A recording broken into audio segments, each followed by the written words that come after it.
Welcome to Category Visionaries, the show dedicated to exploring exciting visions for the future from the founders who are on the front lines building it. In each episode, we'll speak with a visionary founder who's building a new category or reimagining an existing one. We'll learn about the problem they solve, how their technology works, and unpack their vision for the future.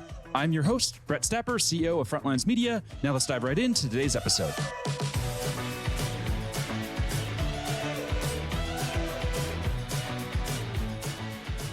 Hey everyone, and thanks for listening. Today I'm speaking with Romaric Philogène, CEO and founder of Qovery, a developer tool that's raised $4 million in seed funding. Romaric, thanks for chatting with me, and hopefully I didn't butcher your name there too bad. Thanks, Brett. You are doing great, so thanks for having me. Yeah, no problem. So before we begin talking about what you're building at Qovery, let's start with a quick summary of who you are and a bit more about your background. Sure. So a pleasure to be here. I'm Romaric, CEO and co-founder of Qovery. Just quickly, I used to work as an engineer, SIs, DevOps, and backend engineers for more than 10 years in the financial and ad tech industries. And besides that, I also launched two other companies that I sold. One was like the biggest social network for motorbikers in Europe. And the other one was like a technology that helps like all those applications to get Twitter-like and Facebook-like feature inside their applications. So this is my background, mostly a technical background. Wow. And that's a big jump. So what was the first company that you mentioned there? It was a community for motorsports? Yeah, absolutely. So Numota, the name of the company, we had approximately 100,000 motorbikers in Europe using that applications. And the main aspect of it is, when you're like a motorbiker, you just want to take a ride to get a ride with like your teammate. But at some point, you are just like running all the time, driving all the time with the same people, and you want to extend that cycle.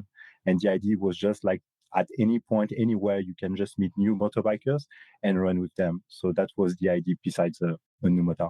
Oh, nice. Then I'm guessing, do you spend a lot of time motorbiking? Is that your passion?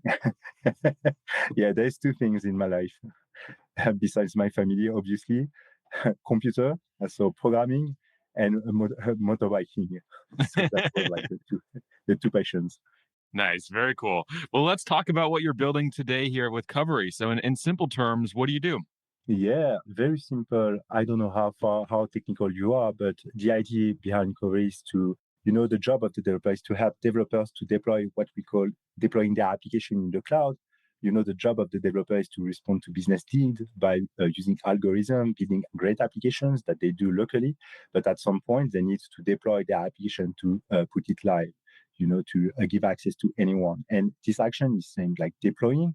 And this is the job of what we call DevOps. And basically with Qovery, that's one of the main aspects of our solution is that in just 30 minutes, they can get access to a production complete production stack on their cloud account and help them to deploy their application. You can see it as a Heroku-like experience on top of their cloud provider. That's the first thing.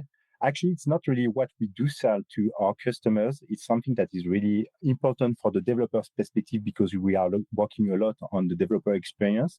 But for companies, what we do sell is what we call on-demand environment, how we make like development teams more productive because all those aspects is about like the productivity of the developer. So how do we make sure that developers team can just iterate fast, go faster, try out new features, release faster, and never crash the production when they do release.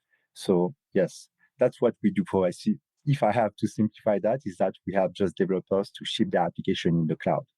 Got it. Very cool. And who are the target customers that you're going after today? What types of companies do those developers work at?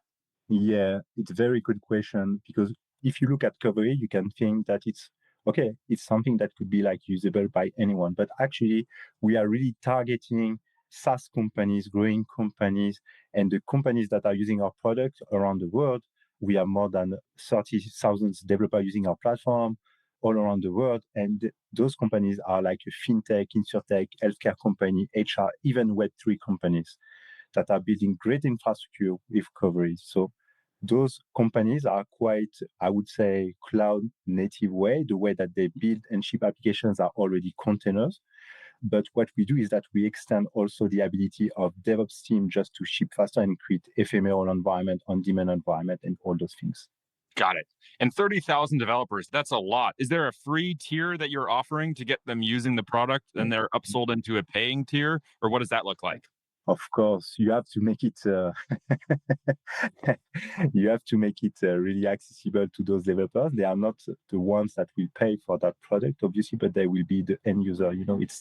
It's a classic mindset in this industry, giving like for free the product for developers, obviously, and then charging like the decision maker and the company behind.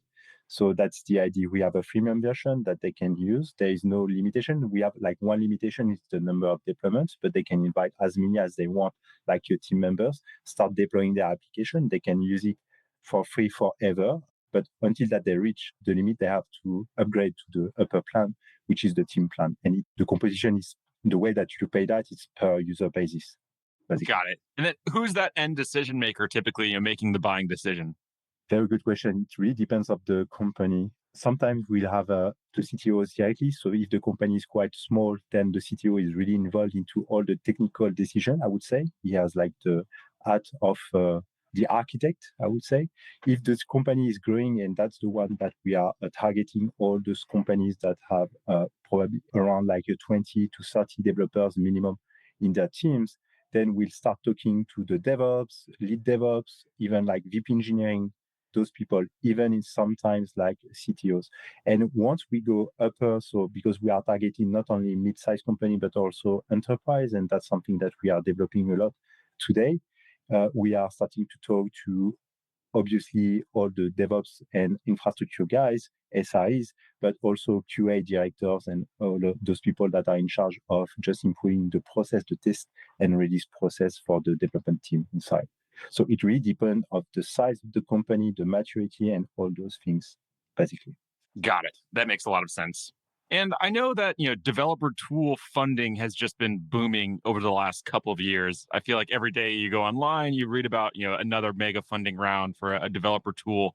What are you doing to, stand out and really break through the noise and, capture the attention of those developers? Yeah, that's something that we are doing since the beginning. Is that if you look at the story of Qovery, and we can talk about the traction, is that the way that we have built the product is really with this community, with the community. And that's something that everyone is talking about, like building a community, building with the community. But if you look at those companies, most of companies and even tech and dev tool companies, they are not really doing that. And that's something that we are really in our blood. It's part of our DNA, like building with that community. Because if you look at Qovery, when we started the product, so in 2020, actually, it's not really 2019, that's the time when we build the company, but actually the time that we get the product was in 2020. We launched the first version of our product in just 1 month with 50 developers. And in just 1 year after, we had around probably it was like 3,000, 4,000 developers using our platform. And then the year after was just around like 15,000. And now we are at more than 30,000 using our platform, you see. And we are really grown the product with the people using it. And that's something that is really unique, I would say, because most of the companies in that space, there is just a few that are really doing that, if you look at that. Yeah, that's insane growth. That's super impressive. So congrats on that. Thanks. And when it comes to market categories, how are you thinking about market categories? Is this a category that you're building from scratch and eventually others are going to follow? Or is this more transforming an existing one? It's a very, very good question that we are always keeping in mind, even today. Just to give you a bit of context, and if we look back 15 years ago, the cloud was just like we were at the first iteration of what we call today the cloud, AWS. You got like the first services launch, SQS, EC2, S3. And if you look today, we are really, and companies and people are really taking advantage of the cloud. So it's 15 years. In this IT world, everything is moving very slowly. Companies, people are changing really slowly. And it's really hard to create what we call a real new category in that space. Because what companies don't want is taking risk. We are talking about infrastructure, all their services, all the things that they do rely on those services. You want to have like something that is really stable. And to get that stability, you need just time. And what we're doing with Qovery, to respond to your question, is that we do really want to solve the issue of DevOps and developer. That is basically you have the DevOps that are in charge of providing all the infrastructure for the developers to ship their applications. Today, you have still this discontinuity between both, meaning that you have on one side the developers, on the other side the DevOps engineers that are working on their own. And what we do want to create with Qovery is really consolidating like the work between the DevOps engineer and the developers, building one single platform that makes them able to just ship faster and work really together. And this is a new category. But the way that we need to get into the market, because we don't have the time, we can't just take 15 years to build that and get obviously the solution. We don't have enough capital to stay alive until that. We had to get into the market by being very pragmatic. How companies are today shipping application? They have a CI/CD in place. How do we integrate in those things? What are the interfaces that they are using, like Terraform, CLI, API, all those things? How do we integrate into all those things? So the idea was to extend the way and bring value as fast as possible to those companies, extend the way that they use today those tools to be well integrated, and then create that new category. But we are still at the beginning of creating that new category. Nice. Very cool. That's exciting. Yeah. And now let's talk about, funding. I know you raised a $4 million seed round last year. What do you think the investors are so excited about? It's a very good question. And it's really related to the last one, actually. It's, you see, if you look at Qovery, we had since the beginning, distraction from the community and all those companies that want to get access to something that makes their life easier, simpler in the cloud, shipping their application, because the cloud, even if today, if you look at the big players, AWS, Google, Azure, they pretend that everything is simple. But if you talk with engineers or DevOps, SIs, it's a complete mess. You have more than 200 services for AWS. You have more than 2,000 features that are all doing almost the same, but not really. You need to have network knowledge, databases knowledge, system knowledge, and even obviously development knowledge to just build an application and make it live.